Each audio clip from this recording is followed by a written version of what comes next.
სვანეთის საერთაშორისო კინოფესტივალი დალი დასრულდა. საერთაშორისო ჟიურის გადაწყვეტილებით კინოფესტივალზე წარმოდგენილი Work in Progress ფილმებიდან ორი საუკეთესო ნამუშევარი შეირჩა.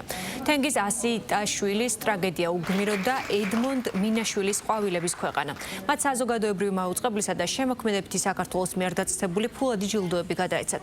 სვანეთის საერთაშორისო კინოფესტივალის მთავარი პრიზით კი კინემატოგრაფში შეტანილი უდიდესი წვლილისთვის მსახიობმა ზურაბ ყიფშიძემ მიიღო.